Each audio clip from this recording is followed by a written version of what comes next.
friends, and welcome to the Peacock Homestead. And if you are new here, my name is Elizabeth from the peacockhomestead.com. Today we're going to be making a few salves, and to start off we are going to be making Amish black drawing salve. And I have the ingredients here. I have some bentonite clay, coconut oil, 3 different essential oils. I have frankincense, tea tree, and lavender. And I also have an infused oil, which is infused with calendula flower, comfrey leaf, and plantain leaf. I have a little pan, and then I also have a digital scale, some beeswax pastels, and then the main ingredient besides the infused oil is the activated charcoal. And then you're going to want to store it in a cool, dry place, and I am going to be storing it in this jar that I had. It's caramel color, so the sun doesn't ruin any of the constituents in it, but you can use any clear jar that you have. Just keep it in a cool, dark place. We are going to start off by straining this beautiful infused oil, and then I'm only going to be using 1 cup of it for the recipe. And I am going to flash the recipe in front of you now. And I'm also going to be putting it in my blog, thepeacockhomestead.com, so you can have a reference if you would like to make this. So I am getting the coconut oil all measured up, about 1 cup of that, and 1 cup of the infused oil. And then we are going to melt that in our little pan with the beeswax pastels. We want that all melted up low and slow so it doesn't burn or anything. And then we're going to add the essential oils after that's all melted. So this recipe has been around for many centuries. I trust the Amish with so many different recipes.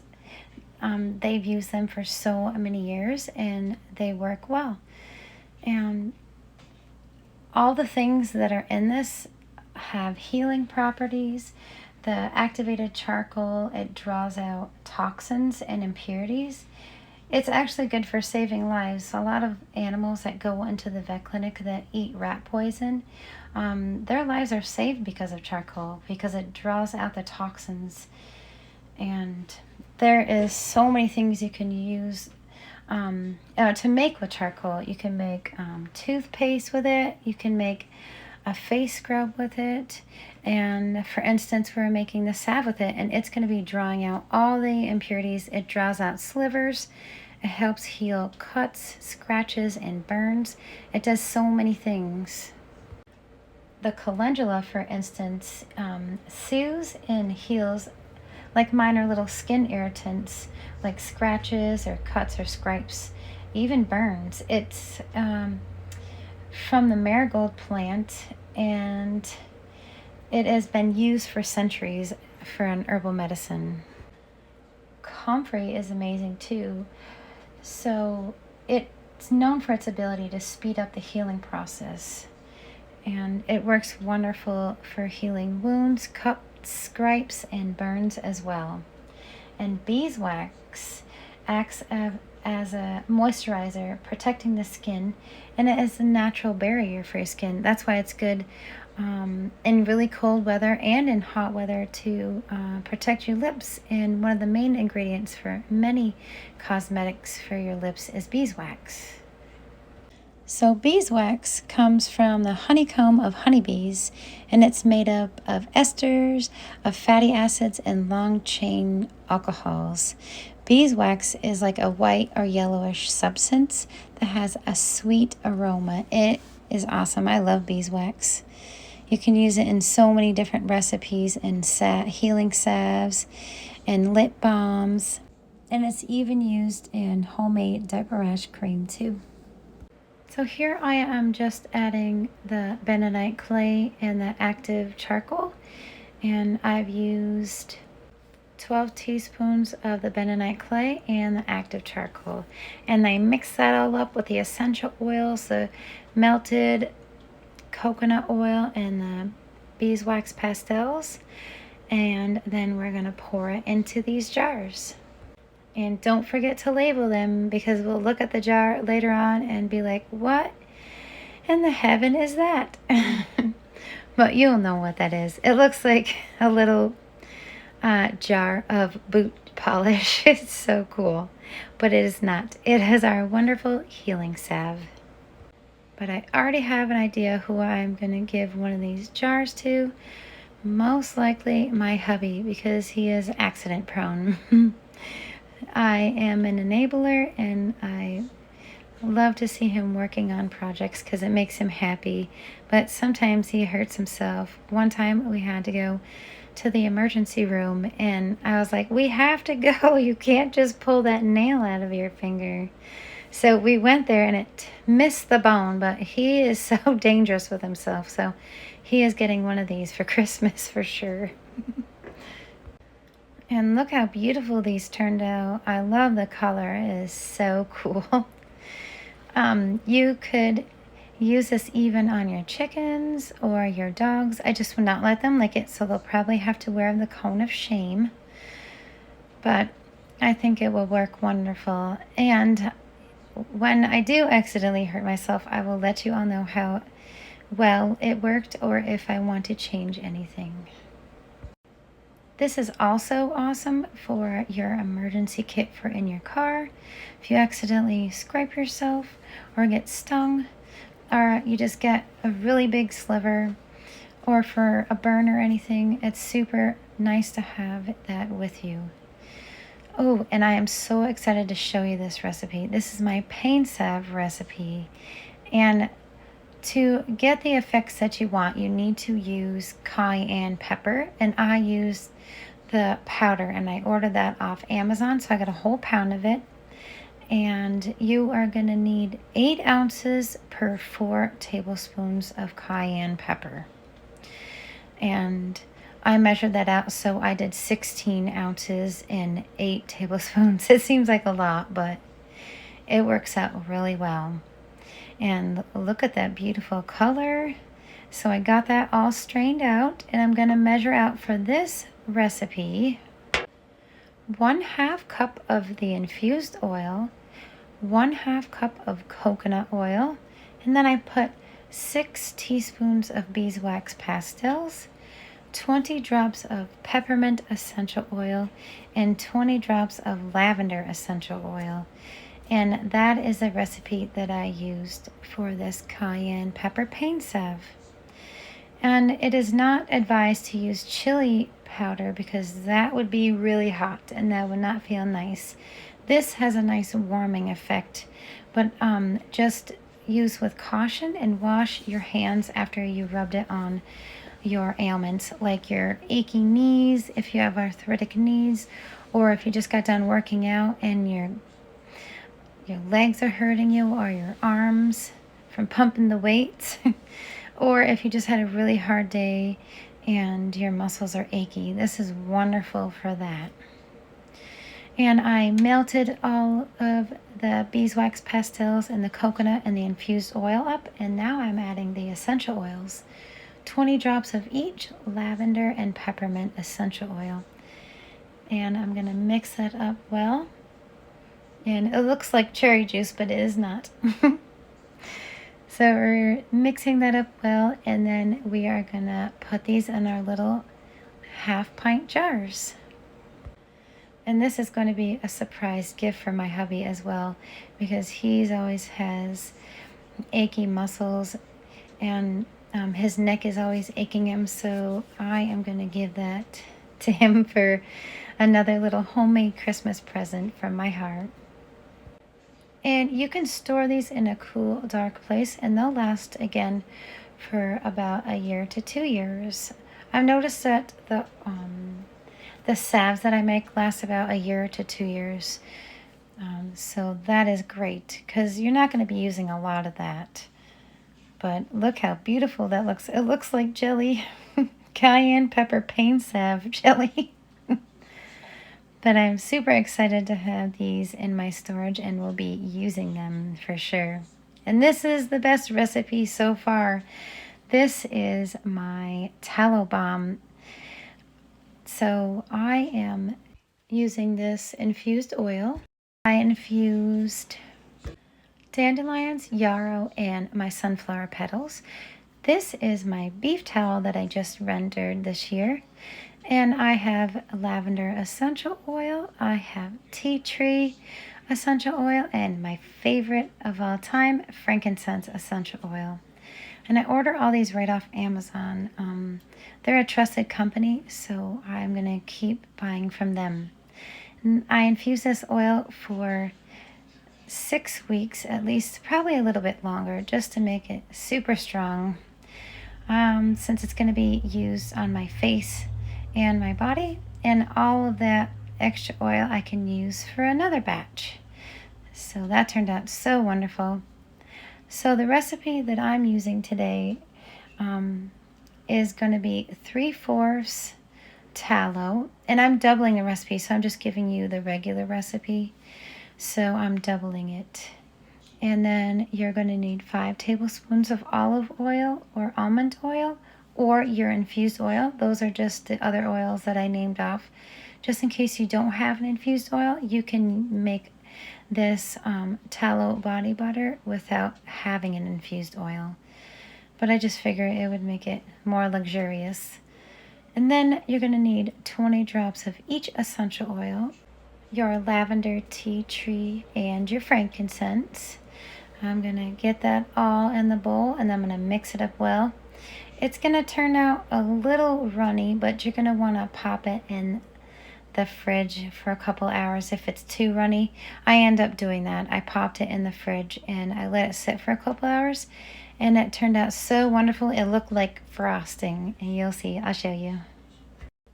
And I've been using this on my face and my body and on my feet, and my hands usually crack all winter long. It's awful, but after I've had been using this tallow balm, I've had no cracks on my fingers at all.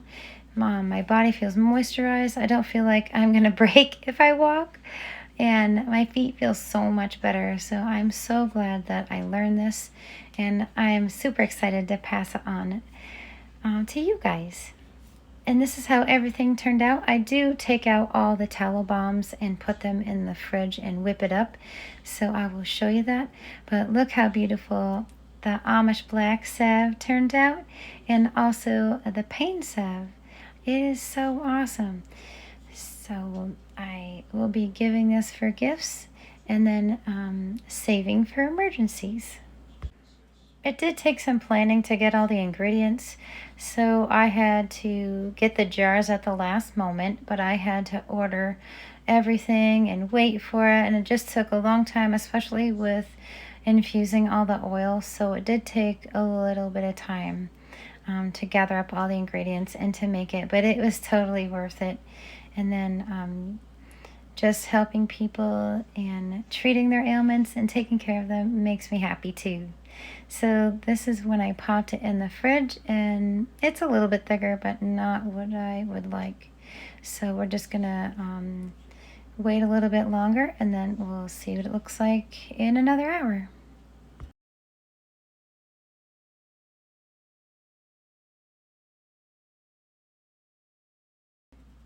Ooh, and this looks just like frosting. I think it looks amazing.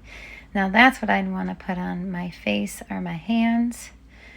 And we're gonna jar this up, and then I'm probably gonna store it in the refrigerator, and then when I give it as gifts, I'll just say that it can pop it in the refrigerator to chill it out, because once you put it on your skin, it melts like butter. And now we're gonna just jar all these up, and don't forget to label.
I was super busy on this day, but I needed to make some sourdough, so I decided to do a new flavor. This is a new flavor for us in this house. It is a jalapeno cheddar flavor, and we are going to try it in our bagels and one loaf of bread, because the other loaf of bread is going to be for our sun butter toasts that we have in the morning. So this is my bagel dough, and I put 1 jalapeno pepper for 8 bagels, and then I put 1 jalapeno for 1 loaf of bread, and then I used an 8-ounce block of cheese, and I just cut that in half and put that for 1 loaf of bread, and then the 8 bagels, and it turned out really good. So we are going to be getting all the dough ready, and then the recipes for these is on my blog, thepeacockhomestead.com. And I'm just doing a little stretch and fold for my bread dough. And we are going to let those sit for at least 12 hours. But I like to do the bulk rise overnight. So I'll start in the evening and I'll do a couple folds. I'll let it rest overnight and I'll come back to it. You do not have to fold the bagel dough. But it looks like the bagel dough is ready. It is the next morning, and we are taking that out, and then we're going to shape it into little balls. It usually makes 8 little balls, and we're going to roll them up and let them marinate for 20 to 25 minutes covered.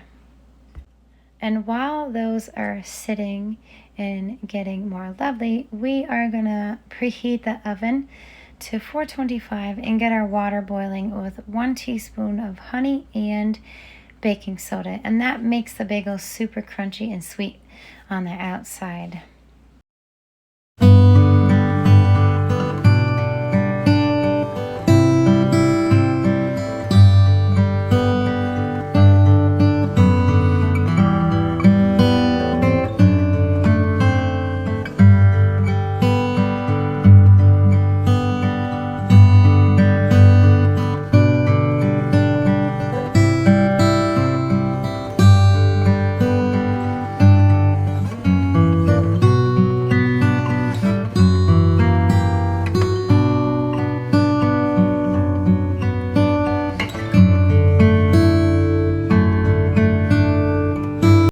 It's time to put our bread in our bannetons.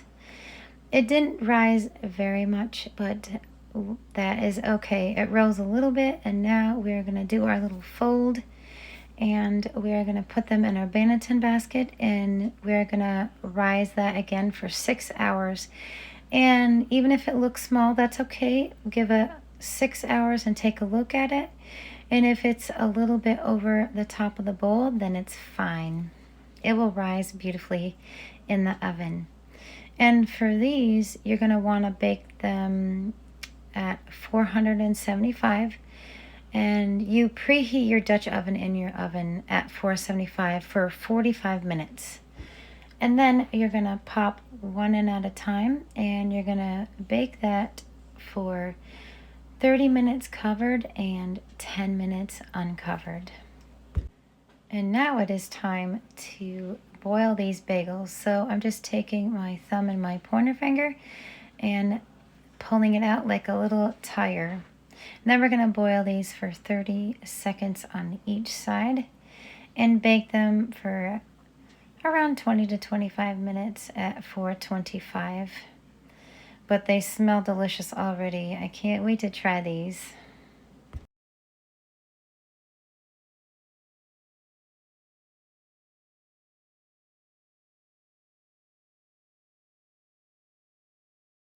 And here they are, our beautiful sourdough cheddar jalapeno bagels. And they were amazing with cream cheese. I can't wait for you guys to try this recipe. These are super fun to give as gifts too. Make them the night before and then bring them for a breakfast party or something. That would be a hit. So now it is time to get that bread baked. Super exciting. I can't wait to try the cheddar jalapeno loaf. And this is how they turned out. See how the cheddar loaf is so beautiful and yellow, and it is super fluffy too. They're both super fluffy, so I've been tweaking my recipe, if you've noticed on my blog, and I have it perfect now. You guys are gonna love it. I can't wait for you to try these recipes. And here is all of our hard work. I am so excited for this holiday. I hope you guys try these recipes. And if you do, let me know in the comments. I am super excited to hear about it. We got our bread baked, our bagels baked. We got our tallow body butter, which can be used as a face butter as well. We have our cayenne pepper pain salve, and we also have our Amish black drawing salve. So I'm super excited to make all these beautiful products and give them as heartfelt gifts for the holiday season. And I am super excited to show you the last part of this video. It means a lot to me. I love going outside and finding amazing little finds outside and bringing them in the house and enjoying them, and bringing the outside in is my favorite thing to do ever.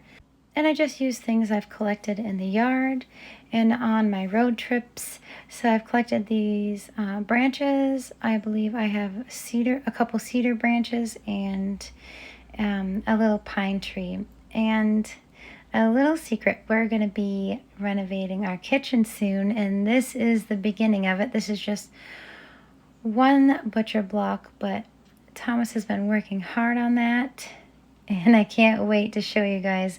We're going to be recording all that, so I can't wait to show you guys that. So, in making this Yuletide wreath, I am just bundling up the branches all together. And then I'm going to take the pine cones and just place them kind of loosely or strategically around the top part. I did find some dried orange peels that I had on a different ornament that I wasn't using. So I recycled that in an old bow. And that is going to make my beautiful Yuletide wreath, and I'm going to put that proudly on my front door. I'm also going to enjoy that until the new year, so I am so excited for that, and I hope I inspired you guys.